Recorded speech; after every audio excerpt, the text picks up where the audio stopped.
Bonjour à celles et ceux que je n'ai pas salués. Merci pour votre invitation. Et puis très, très content d'être avec vous. Et puis très content de vous entendre quand même. Ça alimente toujours notre réflexion individuelle d'entendre ce qui se dit et ce qui se passe dans les instituts. Alors compliqué, hein, parce que vous avez soulevé un certain nombre de problèmes cet après-midi. Voilà. D'une part, quelle utilité les instituts d'histoire sociale?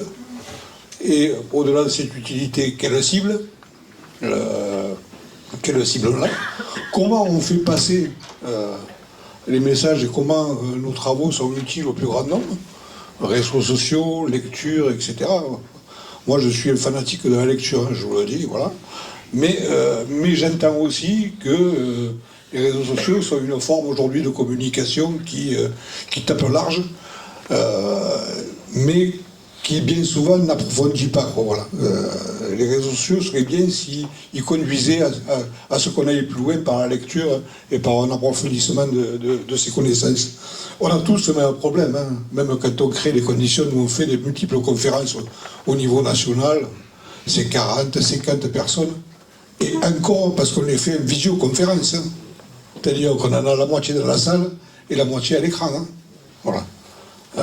Sinon, ce serait bien moindre. Hein. Donc, on a tous ce même souci. On les filme, ce qui signifie qu'on les met sur le site de l'Institut, en espérant que ceux qui n'ont pas pu voir les conférences en direct, etc., par le site de l'Institut pourront les voir en replay, ou comme on dit, ou en différé. Hein. Voilà. On essaie comme ça d'élargir notre public le plus possible. Mais avec difficulté, notre salon du livre d'histoire sociale, on a créé la 8e édition, un salon du livre à Montreuil, dans le siège. Voilà. On a plus de gens extérieurs que de gens qui descendent des étages, qui viennent au salon du livre. Ils sont là. Il est là toute la journée, le salon. Voilà. Mais on a plus de visiteurs extérieurs que de militants qui sont dans les étages. C'est un fait. Voilà. Donc on est tous confrontés à ces difficultés-là. Mais qui dit difficulté dit pas qu'il faut abandonner, quoi. Au contraire, il faut continuer et persévérer parce qu'on sait qu'on est utile. Voilà. Et on est utile, je vais vous citer un exemple.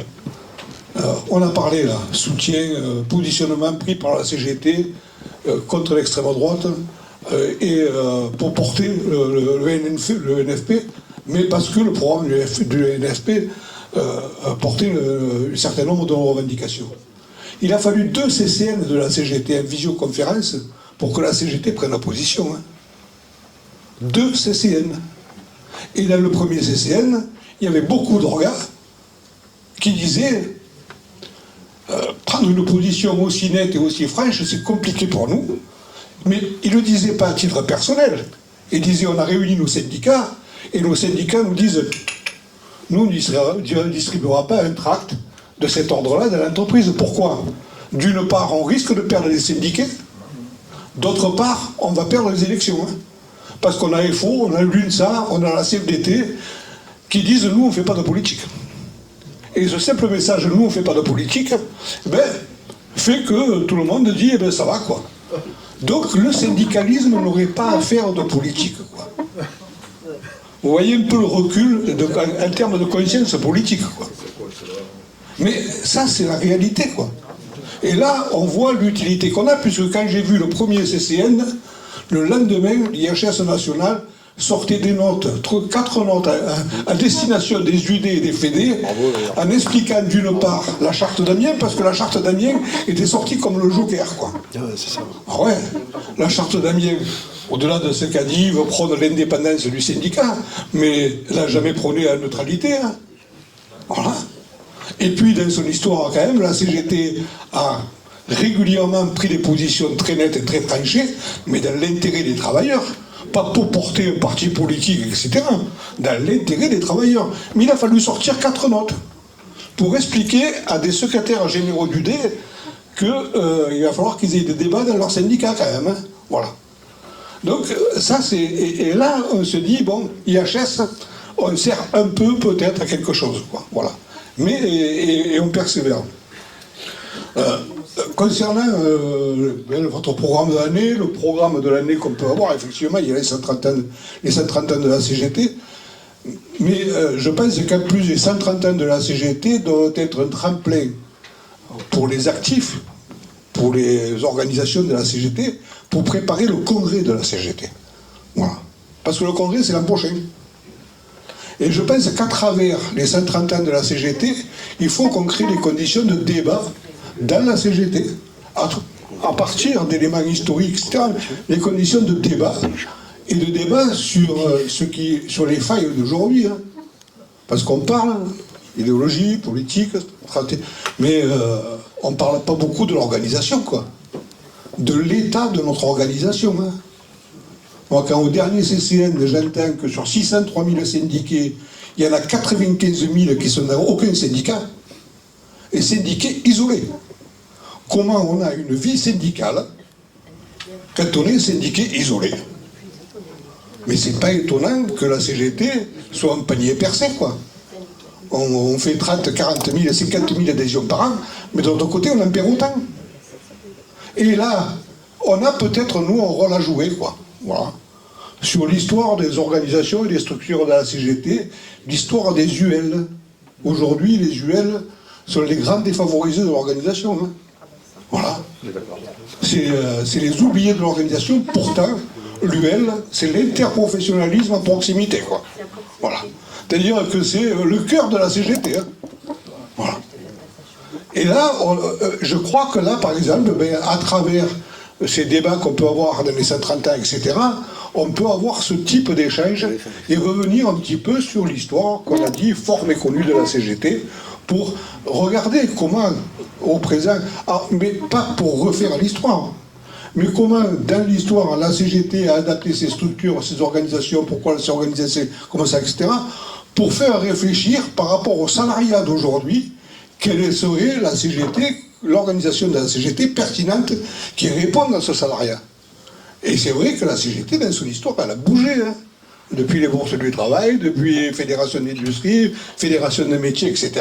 Elle s'est sans arrêt adaptée. Mais pas adaptée pour s'adapter au capitalisme, adaptée pour répondre aux besoins du salariat. Hein. Voilà, et aux besoins des salariés. Voilà, c'est le genre de débat qu'il faut connaître. Il faut qu'on ait des débats aussi sur les stratégies de lutte, quoi. Hein, voilà, parce que les CCN, c'est des débats interminables sur la date, sur etc. Quoi, voilà. On entend bien parler de rapport de force, par contre, mais voilà. Donc je pense qu'on devrait avoir ce genre de débat aujourd'hui en termes d'efficacité, parce qu'on a tous identifié la puissance de l'ennemi, quoi. Aujourd'hui, et les dangers de la société dans laquelle on vit, quoi. Voilà. Que ce soit au niveau national, que ce soit au niveau européen, que ce soit au niveau international, voilà, quoi. Hein. Moi, je sais pas, mais l'intronisation de Trump aux USA, d'abord, j'ai jamais vu une investiture qui a fait autant la une des médias, quoi. C'était le roi du monde, quoi. Voilà. On ciblait bien le public et tout, qui était invité, qui n'était pas invité, c'était en roi, quoi. Voilà. Et un homme aussi vulgaire, sexiste, homophobe, il a tous les défauts du monde, il a été élu, et on nous a bassinés depuis la fin de l'été jusqu'au 20 janvier, on nous a bassinés avec Trump, quoi. Dans tous les médias. Voilà. Et ça, c'est quand même à réfléchir. Il s'est entouré de 13 milliardaires. Dans son administration, 13 milliardaires, quoi. André le disait, quoi. Voilà. C'est les multinationales au pouvoir, quoi. C'est les multinationales au pouvoir. Voilà. Et puis on voit aujourd'hui la politique migraine, mais je vais pas développer au risque d'être trop long. Sur les 130 ans de la CGT, on va sortir, Yves le disait, on va sortir un ouvrage où on a décidé dans un collectif confédéral, hein, c'est pas le VHS qui a décidé tout seul, il y a un collectif confédéral, de sortir un ouvrage où on va présenter 130 actions de la CGT, je ne dis même pas 130 luttes, je dirais pourquoi, et en miroir 130 militantes et militants.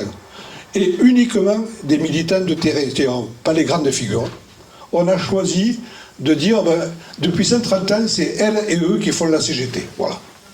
C'est-à-dire que c'est des militants de terrain qui ont mené des luttes qui ne sont pas connues dans la CGT, qui sont connues localement, qui sont connues dans leur entreprise, voilà, mais qui ne sont pas connues nationalement. Voilà le choix qu'on a fait, un peu pour montrer quand même aux militants, et notamment aux jeunes militants d'aujourd'hui, que la CGT, ben, c'est des gens comme elle et eux qui l'ont faite, quoi, depuis son origine. Depuis son origine. Donc dans ces 130 luttes, on a créé les conditions d'une répartition diversifiée au point de vue territorial, au point de vue professionnel, au point de vue femmes, hommes, travailleurs immigrés, etc. Hein. Au point de vue du contenu aussi de leur action, il y a les luttes revendicatives classiques, mais il y a des luttes un peu particulières hein, sur la culture, sur le sport, pour la paix, etc. Quoi, hein, voilà, donc on a essayé de montrer cette diversification d'action de la CGT à travers ces femmes et ces hommes qui sont répartis sur tout le territoire national, y compris on aura des militants des dom-toms, etc. On a essayé de regarder, de représenter à peu près tout le territoire, même si on s'est rendu compte là par exemple que les UD qui n'ont pas d'IHS, c'est compliqué, voilà. Les fédérations qui n'ont pas d'IHS, c'est compliqué. Eh oui, parce qu'il n'y a que les IHS qui nous ont répondu. Hein. Voilà. Hein. Donc il a fallu compléter par nos recherches personnelles, etc. Parce qu'il y a encore quelques départements et quelques fédérations qui n'ont pas d'institut d'histoire sociale et que ça crée des lacunes, quoi. Voilà. Et à partir de ce livre, on va travailler sur une exposition. Alors, il y aura une exposition un petit peu monumentale, enfin monumentale, oui, à Montreuil, mais on va la faire décliner en exposition par panneau pour qu'elle puisse être répartie sur tout le territoire et que tout le monde puisse en profiter, quoi. Voilà. Donc voilà à peu près notre activité autour des 130 ans. Et puis, nous, on réfléchit déjà à 2026, quoi, voilà, avec 36, avec, je disais, la charte d'Amiens, peut-être y revenir dessus, avec le congrès de la CGT, enfin, on aura d'autres activités, mais je ne vais pas faire plus long, sinon je vais vous bouffer l'après-midi. Voilà. Merci.